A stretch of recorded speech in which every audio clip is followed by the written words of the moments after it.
दोस्तों हेलो दोस्तों, स्वागत है आप सभी का श्री श्याम क्लासेस के यूट्यूब चैनल पर। आज हम डिस्कस करेंगे आरयूएच यूटी एग्जाम 2026 बायोलॉजी के chapter biodiversity and conservation NCERT exemplar और डीपीपी और एमसीक्यू जो आपकी सीयूटी एग्जाम 2026 में बायोलॉजी के पेपर में देखने को मिलेंगे।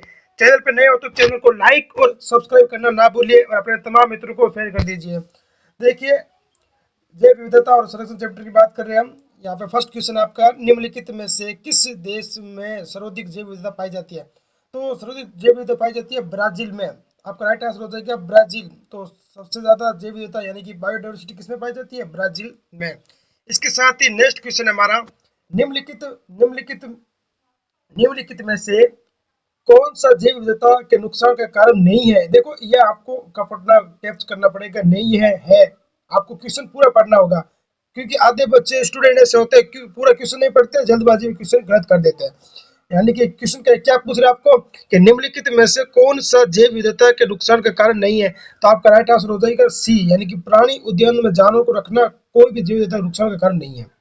इसी के साथ नेक्स्ट क्वेश्चन हमारा थर्ड क्वेश्चन है। इसके साथ ही, निम्नलिखित में से कौन भारतीय संदर्भ में एक आक्रामक विदेशी प्रजाति नहीं है? फिर से देखो, नहीं है तो कौन सा नहीं है? बी नहीं है, यानी कि सिनोडोन। सिनोडोन हमारी आक्रामक विदेशी प्रजाति नहीं है भारत में। इसी के साथ नेक्स्ट क्वेश्चन है, निम्नलिखित में से आपको पिंचर पिंचर प्लांट कहाँ मिलेगा? तो पिंचर प्लांट हमें मिलेगा उत्तर पूर्व भारत के वर्षा वन में। जहाँ वर्षा वन होते हैं ना अत्यधिक, वहां पर हमें पिंचर प्लांट देखने को मिलेगा। एनसीईआरटी के एग्जाम्पल इंपोर्टेंट आपको आरयूएच यूटी एग्जाम 2026 में देखने को मिलेंगे। इसी के साथ पांचवा क्वेश्चन है, निम्नलिखित में से कौन सी जैव विविधता हॉटस्पॉट की प्रमुख विशेषता नहीं है? नहीं है तो आपका राइट आंसर हो जाएगा डी, यानी कि ज्यादातर ध्रुवीय क्षेत्रों में स्थिति। ठीक, इसी के साथ नेक्स्ट क्वेश्चन है हमारा कोलम वाला भी आपको देखने को मिल सकता है। देखिए क्या है, कोलम फर्स्ट में दिए गए जानवरों को कोलम सेकंड में स्थान पर मिला है, यानी कि डोडो। तो इसका राइट आंसर हो जाएगा आपका डी। डी यानी डोडो किस में आ जाएगा? डोडो आ जाएगा मॉरिशस। और क्वाग आ जाएगा आपका फर्स्ट में। और थायोलाइसिन आपका आ जाएगा फोर्थ में। और बचा हुआ आपका आ जाएगा रूस, क्योंकि स्टील की समुद्री गाय कहाँ देखने को मिली थी? रूस में। यानी कि आपका डी आंसर आपको देखने को मिल जाएगा, आपको इस यूट्यूब में देखने को मिल सकता है 2026 में। इसी के साथ साथ नेक्स्ट क्वेश्चन है हमारा, निम्नलिखित में से पौधों में क्या समानता, यानी कि नेप्थोजन और साइलोटम और राउवोलिया और निकोटीन है? तो इसका राइट आंसर हो जाएगा आपका सी, क्योंकि सभी का अत्यधिक दोहन किया जाता है इस पौधों का। नेक्स्ट क्वेश्चन आपके सामने आठवां, एक सींग वाला गेंडा निम्नलिखित में से किस अभ्यारण्य के लिए विशिष्ट है? तो ये आपको देखने को मिलेगा कांजीरंगा में एक सींग वाला गेंडा आपको देखने को मिलेगा। इसी के साथ नेक्स्ट क्वेश्चन है, नाइन्थ क्वेश्चन हमारा नंबर क्वेश्चन है, नीचे दिए गए पशु समूह में से कौन सा विलुप्त होने के प्रति अधिक संवेदनशील प्रतीत होता है? तो इसका राइट आंसर हो जाएगा आपका सी, यानी कि उभयचर, यानी कि एम्फीबियन। आपका राइट आंसर हो जाएगा उभयचर, जिसमें आपका मेंढक भी आता है, क्योंकि जानवर में उभयचर की प्रजाति मेंढक भी देखा गया है। आपको एनिमल किंगडम में देखने को मिल जाएगा, उभयचर की प्रजाति में मेंढक देखने को मिलता है। इसी के साथ 10th क्वेश्चन आपका, निम्नलिखित में से कौन सी भारत की लुप्त पौधों की प्रजाति है? तो आपका राइट आंसर हो जाएगा डी, यानी कि सभी, क्योंकि राउवोलिया, स्प्रेंटिना और सेंट्रलम एल्बम चंदन की लकड़ी और साइकस बेल्डोनी, यानी कि सभी आपका राइट आंसर हो जाएगा।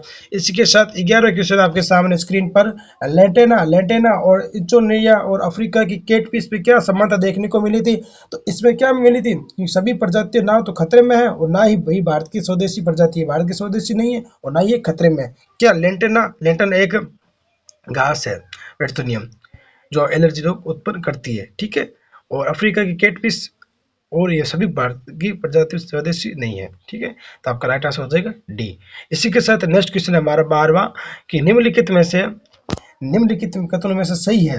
तो आपको क्या देखना है यहाँ पे? सही देखना है कि निम्नलिखित कथनों में से सही है। तो आपका राइट आंसर हो जाएगा सी, यानी कि स्टील की समुद्री गाय एक विलुप्त जानवर है। हाँ, यह विलुप्त जानवर एकदम सही है, एनसीईआरटी की लाइन आपका सी आंसर हो जाएगा। इसी के साथ यहाँ थोड़ा एरर है, तो रिज्यूम कर देता हूँ ताकि आपको अच्छी से देख पाए। यात्री कबूतरों के विलुप्त होने पर, यात्री कबूतर आपने देखा कभी? यात्री कबूतरों के विलुप्त होने का कारण क्या है?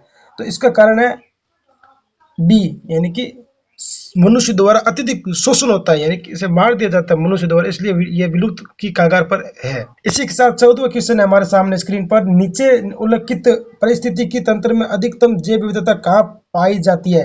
तो अधिकतर जैव विविधता देखने को मिलेगी मूंगे की चट्टान। मूंगे की चट्टान में आपको जैव विविधता ज्यादा पाई जाती है, यानी कि इकोसिस्टम ज्यादा देखने को मिलता है, बायोसिटी। नेक्स्ट क्वेश्चन हमारे सामने स्क्रीन पर, निम्नलिखित में से किस वन को पृथ्वी ग्रह के फेफड़ों के रूप में जाना जाता है? तो ये आपका आरएचएस आपको देखने को मिलेगा, आपका हो जाएगा अमेज़न वन। ये एनसीईआरटी की लाइन है, अमेज़न वर्षा वन में आपको बहुत ही ज्यादा बायोडायवर्सिटी देखने को मिलेगी। ये क्वेश्चन वेरी वेरी इंपॉर्टेंट है। नेक्स्ट क्वेश्चन है, सक्रिय सक्रिय रासायनिक औषधि रेसर पाइन प्राप्त की जाती है। तो रेसर पाइन प्राप्त किससे की जाती है मेरे दोस्त? राउवोलिया वोमिटोरिया।